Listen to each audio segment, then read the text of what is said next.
Hello, my name is Laura Fisher and I'm speaking to you from Sydney, Australia.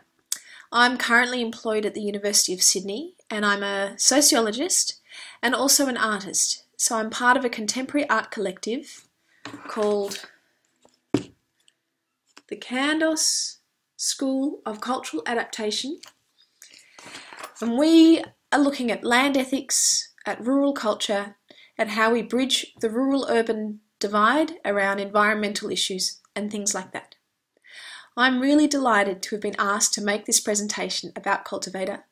I think they are terrific artists and they are very, very wise. I've learned a lot from them. I spent 2 months with Kultivator last summer and I helped around on the property with odd jobs, and I talked to as many people as I could who visited the farm and worked on their projects. I've done this kind of research now in a few different places, in Russia, in Japan and in Australia. So what brought me to Deostad? Well, for the last few years I've been occupied with a very troubling question. In 2009, the world's population crossed a critical threshold. Did you know? The number of people living in cities at that point overtook the number of people living in rural and regional areas. By 2050, 66% of us will be living in cities. The question that troubles me, and I put it to you now, is, as we urbanise so rapidly, what happens to those places that are left behind? Many of us who live in big cities will admit that, apart from a holiday here and there, we don't give these places much thought. But I think that we should really be reflecting on the consequences of concentrating people, wealth, services, infrastructure, and cultural production, contemporary art, in our cities. Why? Well, first, let's not forget that our cities would collapse without these small communities around the world. It's in these communities that people are responsible for energy production, for mining, forestry, for all the primary resources that end up in our consumer products, in our cars, in our phones, etc. And of course, I've left the big thing to last. They are responsible for our food. Second, as we face climate change and so many urgent environmental problems, it's obvious that most sustainable solutions are connected to rural land. So intensive agriculture, to choose just one example, is a key contributor to fossil fuel emissions. So in Australia, and I'll talk briefly about the context I know best, many farming landscapes are very degraded due to intensive agriculture. But there are some farmers who are innovating in remarkable ways. They are working to rehabilitate soils, devising ways to retain water in the land, to make the land more resilient to drought and to floods. And also these farmers are thinking very carefully about how to store atmospheric carbon in their soils. Our art collective is collaborating with some of these farmers, and it's been really fascinating. And this is partly because we discover how much farmers who are innovating, who are acting creatively, are quite like artists.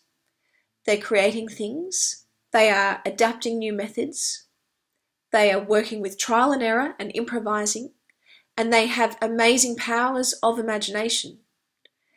They have to hold in their imaginations invisible processes that are going on beneath their feet, in the atmosphere, in the way that water travels through the landscape, the guts of their animals, and of course the tiny organisms that determine the health of their soils.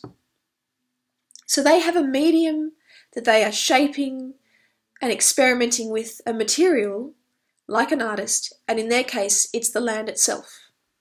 Yes, the work they do is not for purely speculative or poetic reasons, it's for functional reasons, but the approach we're taking is that these activities are nevertheless culturally significant and really relevant to contemporary art practice. And I know that this idea of how art and farming can overlap in so many ways has been really key to how Kultivator have worked and been really formative of their ideas. And I've often thought of this wonderful, very modest artwork that I saw in their home. So to come back to the key reasons why I'm engaging with rural art projects in this area, I think whether we live in a city or in the country, we all need to be holding our relationship to land in our imaginations. Our ability to adapt in the coming decades will depend on how we manage natural resources and care for other creatures. Whether we are talking about tiny, invisible microorganisms in the soil or magnificent beings like the horse, as I will talk about in a minute. So cultivators go against the tide of city-centric culture. Rather than seeing rural environments as culturally barren places, lacking in energy and interest, cultivators show us that in these places we find sites of great experimentation, creative collaboration, where you can mingle people with very different knowledge and expertise who have different life experience, and in which we can exercise our democratic ethics in very meaningful ways. The rural environment, as they show us, is a less cluttered space in which to explore many first principles questions that are relevant to all of us. What do we really require to have a good quality of life? How can we share resources equitably? What sort of economic structures can we create that give people agency in their lives? Here is a lovely quote from Kultivator that I often think of. They describe that they explore the parallels between provision production and art practice, and between concrete and abstract processes for survival. So let's talk about what these abstract processes for survival are. So as their name suggests, cultivators love to grow things. Sometimes they are organic things, food, etc., but often they are structural things, which is what you'll see when you visit the farm. There are always projects going on with people making artistic structures, architectural structures, functional structures, but I think the most important kind of structures that they support are social structures. So what I observed is that the material objects that are often being made around the farm are a medium or a platform and a dedicated period of time for producing something far more significant, alternative social spaces. So in these social spaces, from what I have witnessed, there are many important elements at play. Inventiveness and improvisation, and adopting a kind of DIY, do-it-yourself ethos. There is always cooperation going on. There's not a lot of individual practitioners pursuing a very private practice. There's an openness to different ideas, always time for listening, the freedom to make mistakes, and to learn from experience. Also, I learnt from talking to them how much social equality, again, democratic ethics, is really important. Finding ways to respect and integrate different skills, different kinds of experiences, different knowledge. These social spaces with these kinds of dynamics going on, I'm sure you'll agree that we don't often encounter them in our workplaces, in our universities, in our schools, even in our families. But they are the sort of abstract processes of survival and adaptation which are really essential for any social and cultural change. So now I'd like to talk about the alternative social space that I got to observe when I was visiting Kultivator, and that's the women's study group that Marlon organised as part of the New Horse Cultures project. The participants in this study group were refugees, mainly from Syria, women, and they were coming from the refugee camps on Öland, as it's absorbed a lot of Sweden's refugee intake. So the women would visit the property once or twice a week over 4 months. And during that time, they groomed the horses, they learned how to saddle and bridle the horses, they practiced their Swedish by speaking about the horses together, and they were, of course, able to ride the horses. So while this project was certainly about building skills and knowledge, the question is, where is the art in it? And The art of this project really lives in the quality of interaction that can be cultivated between the human and the horse. It was really about exploring tactile relations and non-verbal communication with another being. In one of our interviews, Marlon said to me that she saw the horse, and Marlon has a really deep understanding of horses, that she saw the horse as having a unique poetic essence, something inherent to it as an animal of great dignity and intelligence.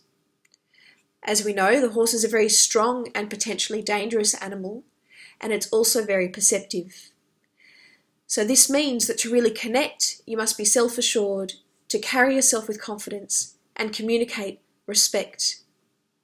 So, if we are receptive, the horse, by its very nature, draws out certain behaviours and a kind of emotional intelligence in us. So what Marlon's study circle did, as I saw, was create a scenario in which the horse could be a gentle catalyst for personal transformation.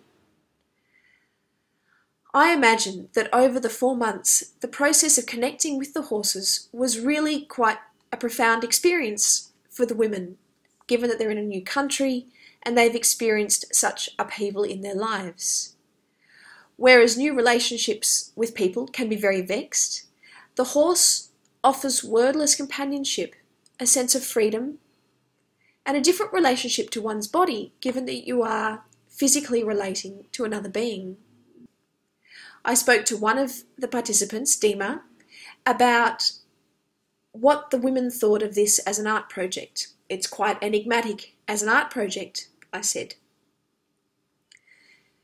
She said that she and the women had simply talked about the fact that this is an art project because when you do something with love and from the heart, it is art.